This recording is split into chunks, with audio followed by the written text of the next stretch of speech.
Thanks came also, was one of the best pressos I've seen so far, so pretty awesome to break it down, so even I got it. So and yes, so it was really good to understand like what the basics are from building physics. And because it goes hand in hand into the system what we're going to talk about. And today we're going to talk about flat roofs. We also know, or what we say in Germany quite often, it's a self-composting roof if you don't get it right. So first of all is actually why do we need flat roofs? Or why do we want flat roofs? So it's actually having a nice view. That's Clough Valley Beach in Sydney. So it's nice to have a view. What's the biggest nightmare when you actually bought this flat maybe for $2 to $7, $8 million is when you have a building site in front of you. So it means, oh my God, what's happening in front of it? And that's the worst case technically, that you get a massive roof structure right in front of you and all the view is gone. And this is when the big negotiation will start for every single degree, because you want 20 degrees of roof pitch. No, it would be actually better to have 15, but even better to have 10 degrees where you at least see the tip of the tree, which is just a tree. And 5 degrees, and then we actually go down to 2 degrees. So at least you see something from the ocean. So the main reason is actually for flat roofs, because we have height regulations and we want to maintain the view. That's why we build 2-degree roof pitches. And it's actually legal in Australia.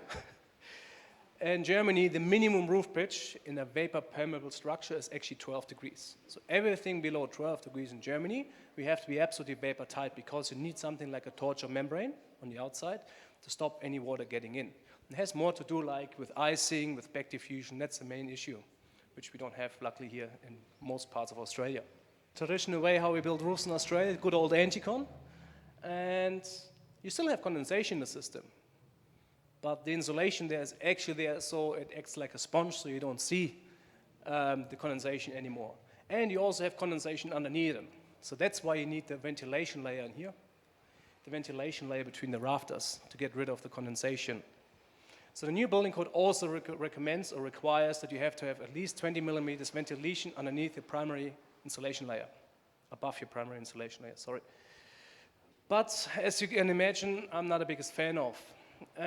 These are a few Proclimer slides, but of principle, we always recommend it. If you have roof pitch above 10 degrees, you don't need a solid board, but you always need to tape the overlaps for wind washing, for vermin, for energy efficiency. If you go below 10 degrees, 5 to 10 degrees, we always say you have to have a solid board, because if you have sagging of the membrane, then you end up with pools on your roof. If you have water ingress, or even if it's just condensation underneath your metal roof. So solid boards always need below 10 degrees. But what's happening below 5 degrees? Below 5 degrees, it's actually tricky, because the water drop will sit on the membrane for a long, long, long time. So it means then we go actually to the problem of capillary. And when you have fleece-based products or other products, capillary is actually a problem. Because slowly over time you will actually get into your structure. And that's why you saw in this slide here that you need also nail penetration tapes. Because the nail penetration, which goes through your batten, can actually suck in water into your structure. And I've seen it failing even back in Germany when I was working on roofs. I have been seeing multiple building sites where this was actually a problem. So that's a code requirement for all roofs in Germany for 15 years now, even 20-degree roof pitches. So taping the overlaps is a must-have. It's always good to look to Tasmania. And why? Because they actually had to go the hard way, and they barely use any aluminium foils anymore in walls or on roofs. And Clarence McAllister can actually, the name is spelled wrong, can actually make a song and dance about it, because he did a lot of research in Tasmania, and this is the typical moldy roof. So this roof is 1 year old, and it ended up like a tropic area up there, because the aluminium foil trapped all the moisture. So really having a moldy roof after 1 year is a pretty, I don't know what to say, but it's not nice. So I think we should then go back step by step and actually say, okay, what could we do better? With moving the remove sheets, get rid of the anti-con, purlins. And the first thing what we actually want to do is, we actually want to fill up the insulation layer. So the most important part is that we really want to have a whole insulation on top of it. Sometimes, people outside, I thought someone had a question. So sometimes when you get the question, because the anti-con has also like an R value, just put in more insulation between your rafters and you compensate for the R value. That's definitely one way to do. The next part is, you definitely want to attach your membrane or your board right onto it. But the most important part is here, the insulation has to be attached to the roof membrane, or if you use a solid board, it has to be attached to a solid board. It's not a good idea to have actually an air gap, because when you have moisture transport via diffusion, which is happening very slow, whenever you have an air gap, this is when you have a temperature drop, potentially, and where you actually can have condensation. But if moisture, vapor, moves through the building materials, you won't have physical water. It's just happening in gaseous properties. Would you agree, Cam? Good. Just shake your head if I'm wrong. So the next part is, of course, you want to tape the overlaps. You always want to tape the overlaps, because for vermin and for wind washing, don't underestimate what Cam said before, like when you have your jumper on without a raincoat or without a windbreaker. The same is happening with insulation. You can reduce the performance of the insulation up to 70% just by ventilating it. That's why the main reasons is wind washing, you don't want to get vermin in, and of course you don't want water in your structure. Next part is also very, very important. You want to separate your purlins from the roof structure, because purlins go crosswise. So if you would have a membrane here on the roof structure, you wouldn't have any ventilation. So this is fundamentally important for a drained and ventilated roof system. Then you put your purlins on, roof sheet on, and bob's your uncle. So this is the way to go on all roof pitches, plus minus. So you really allow drainage layer. What's a good side effect here, specifically for Australia? It's a relatively hot country, I would say. So it means also the more ventilation you allow through your roof, you actually cool down your roof structure and the whole structure. So you can minimize the overheating of the roof or the heat increase of a structure up by 70%. So it means you can actually reduce the performance or reduce the size of your air conditioning unit, because you actually minimize it. Of course, you need more than 20 millimeters ventilation. The more, the better. So it means the more you ventilate your roof structure, the higher the airflow will be, and the more heat you transport away.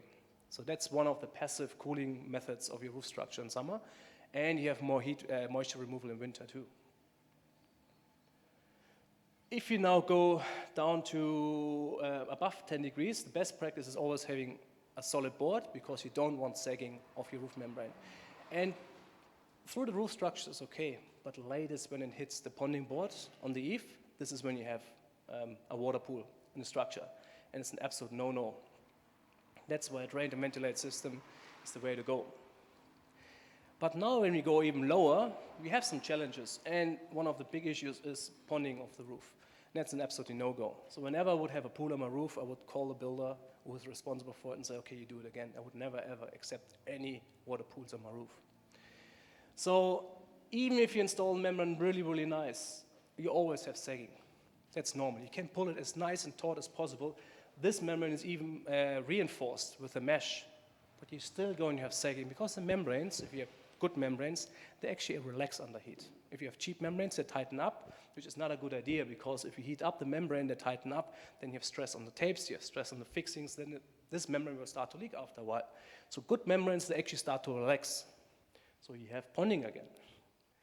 And that's why we want a perfect install, but even a perfect install, that's a 2-degree roof pitch. I installed it against my will, but I had to prove it also. So this looks like a pretty perfect install. You see, it's absolutely tight. There are no ponds. I think it's good. But this is what happened a week later. Exact the same roof. So you can install it as perfect as you want. So capillary is a problem, which you see in the second column, and water ponding. So it doesn't matter how good your workmanship is, you can't make a 2-degree or 1.5-degree roof work without a solid sheet and a solid board.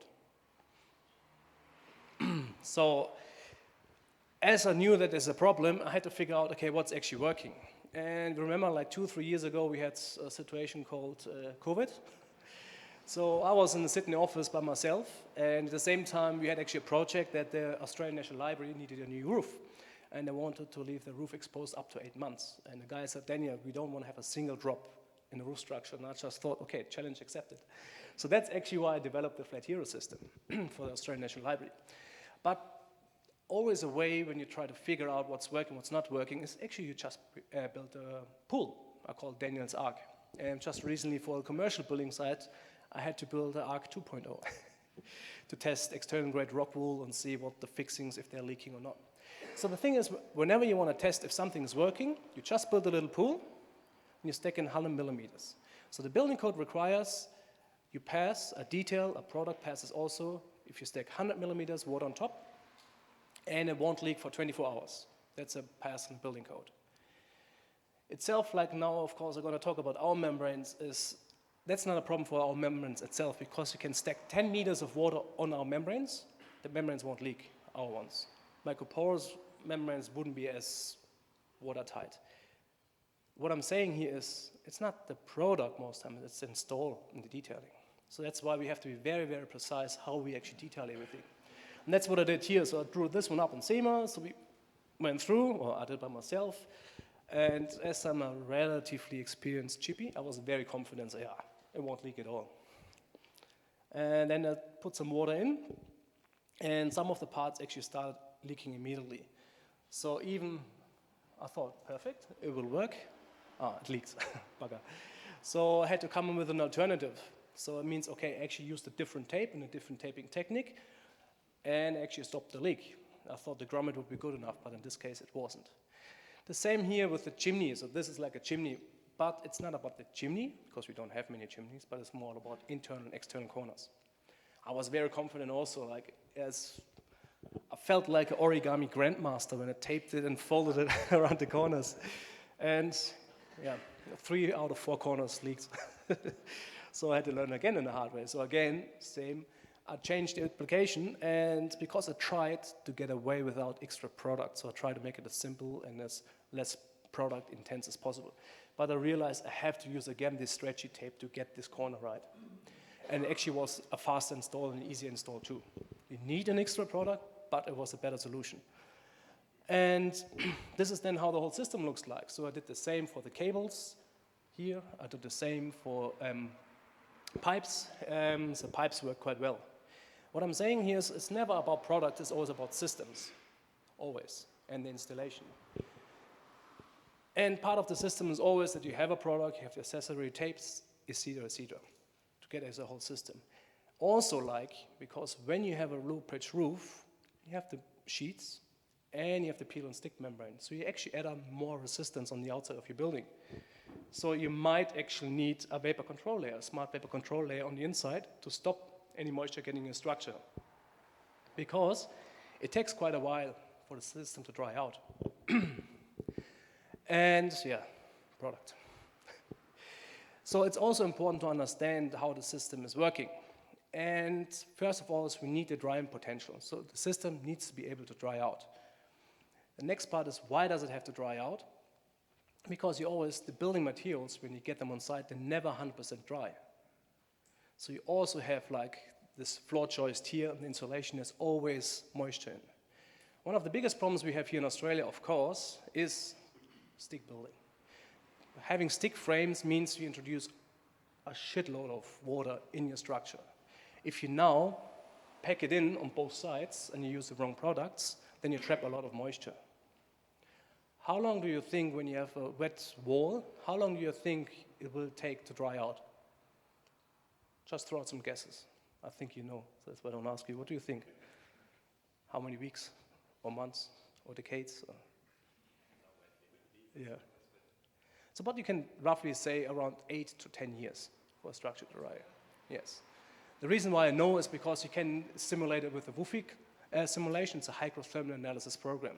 So whenever you introduce moisture in your system, it takes 5 to 10 years to actually really dry out, to get to 12 plus minus 3% humidity in your structure.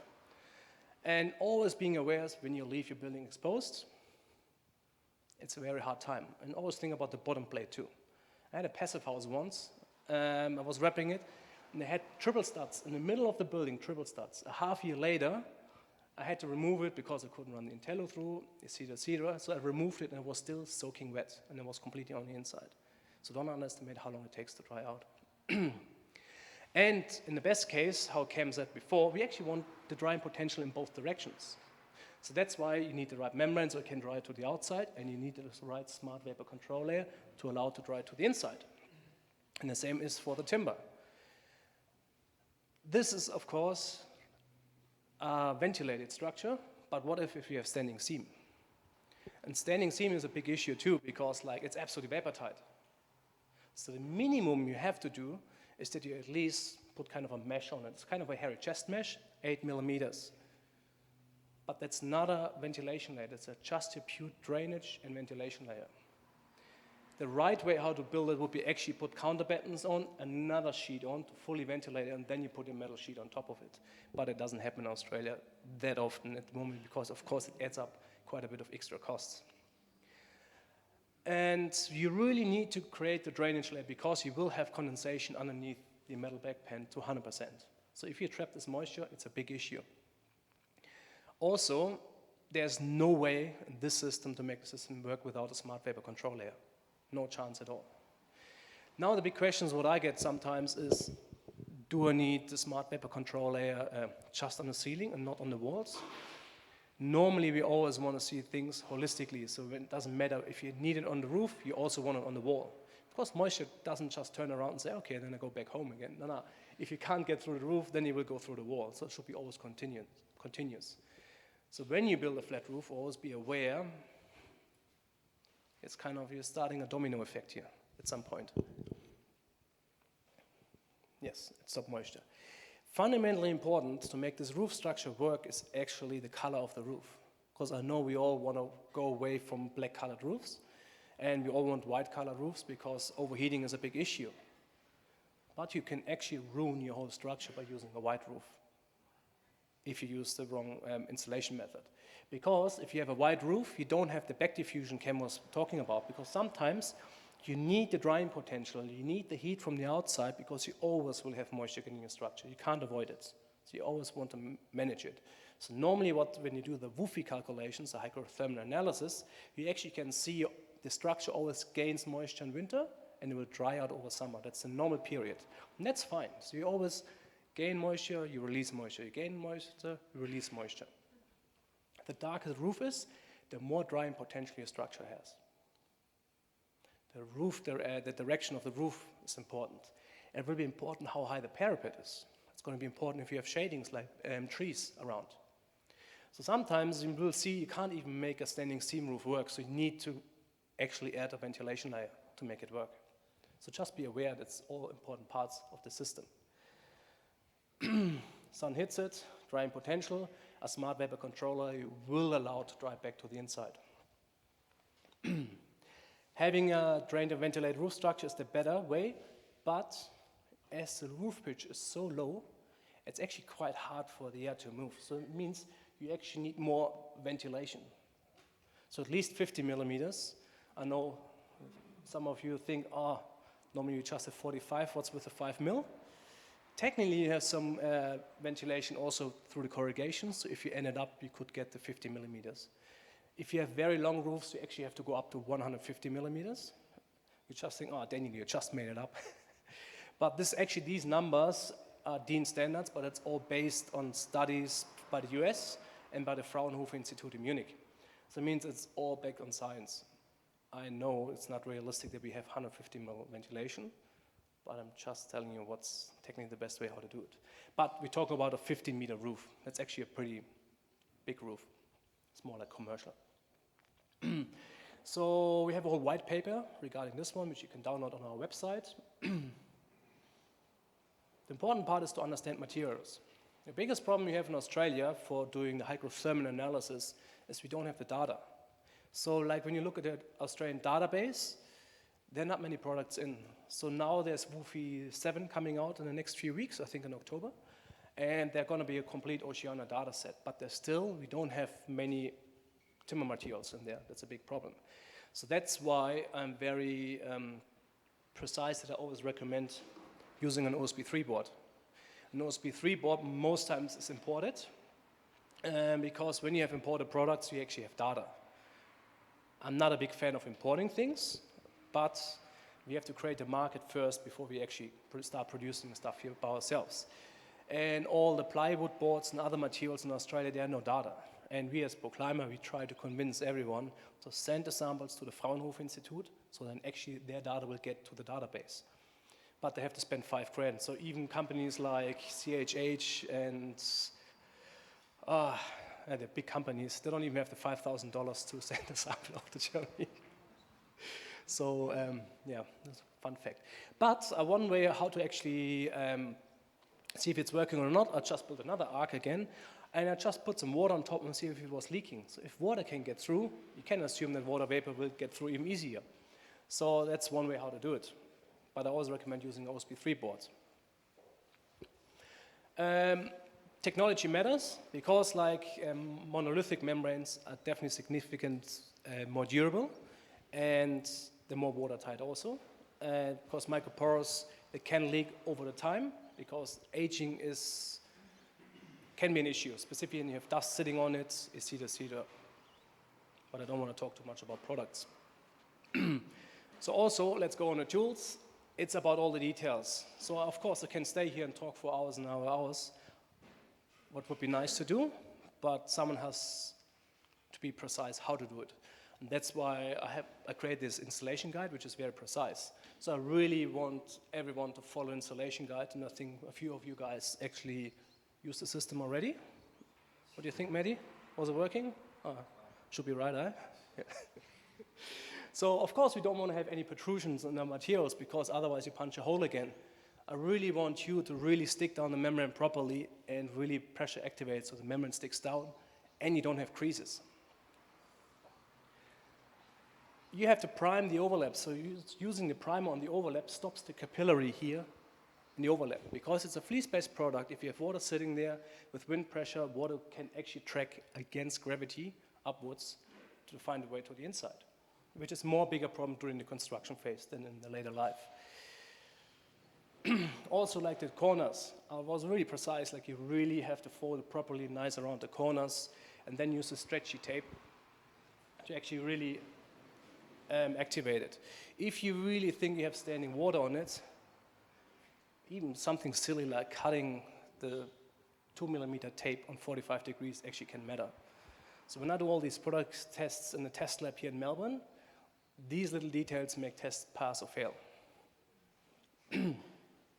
Same also, I try to avoid not to cut in internal corners, because if you don't cut, there's no hole. So an easy one. And it looks quite easy too, isn't it? Same with pipes, so I say we can't use a grommet because a grommet, they don't create enough pressure around the pipe, so they don't seal it properly. So that's why I say tape it, again with a stretchy tape. It's our new best friend. And yeah, Bob's your uncle. The same is with cables. So some of you guys have seen my videos on YouTube or maybe on social media where I just show how you tape around cables. The problem is because we have flat cables here in Australia, you can't tape it perfectly around the corrugations. So the only way how to make it work, you need a conduit and a grommet, and then you have to fill up the concrete with glue to really make it work. I would always have conduits on external walls because it's much easier, because you run the conduits and then you run the cables whenever. Because I don't want any cables in the way when I install membranes or whatever I do. Just do it after. Also fundamentally important is really you have to use kind of a butyl tape, because when you penetrate with screws or with nails through the butyl tape, the nail will pull in the glue and actually seals the hole again. And that's fundamentally important also. I really underestimated how important it is. I'm good on time, isn't it? Yeah. As this has to be consistent, the entire layer on the inside has to be consistent also. So it's very important that you always think on continuous layers. You have a continuous layer on the outside, you have a continuous layer of insulation, and then you have a continuous layer of airtightness on the inside. One way, of course, how to avoid it, what Cam said, if you would have external grade insulation. But then we have a fundamentally different system again. And then you would eventually use a different product. If you really want to know if it's working or not, we always recommend doing a hydrothermal analysis using WUFI. It's funny that it showed up again, because I actually didn't want to show the slides. So now we have to go through the building code stuff quickly. Because why is it a recommendation? First of all, the hydrothermal analysis is actually now in the building code for 2 years now. And it says something like where we actually ahead of New Zealand. Normally we always say we're behind New Zealand, but we actually had, because the building code mentions a mold index of 3. And what is a mold index of 3? It's around 10% coverage of mold under the microscope. So it's actually quite a lot. And we see, like, when we have FC sheets or the plyboards, they turn moldy when we have rain clouds on the horizon, isn't it? So it's actually not as easy anymore. So be all aware, specifically as you builders, whenever you have mold on your building materials, you might have a big issue. I had quite a few phone calls over the last year by house owners and say, like, yeah, we have mold on your membrane. Why do we have mold on your membrane? I said, that's not the membrane, it's the dust sitting on the membrane, because our materials are more or less plastic. So mold can't grow in plastic. It needs a food source. Food source is cellulose. So I had buildings that actually had to rip out all the bottom plates and replace it again. And you can imagine how expensive, and it's a very expensive exercise. So please be aware that mold will be a bigger and bigger issue, even the upcoming building codes revisions too. So always avoid having mold in your structure. And you can calculate it using a technical document called RD07. It's not an exercise for you for builders, but it might be interesting for you as an architect or the heaps of consultants around also. Using, that's how it looks like. So you have your wall build-up in here, and then you just run, most times 10 years. You simulate over 10 years what's happening in your structure. And you see it's the water on the outside, rain hitting the facade. We have heaps of technical articles, because we know it's going to be more time intense to build it. It takes more time, so you might have to convince the architect, or the architect has to eventually convince the builder or the house owner. So that's why I have all these technical articles based on building physics, science, based on data from the Fraunhofer Institute, etc., which just helps you to talk through all these topics. And that's actually from my end.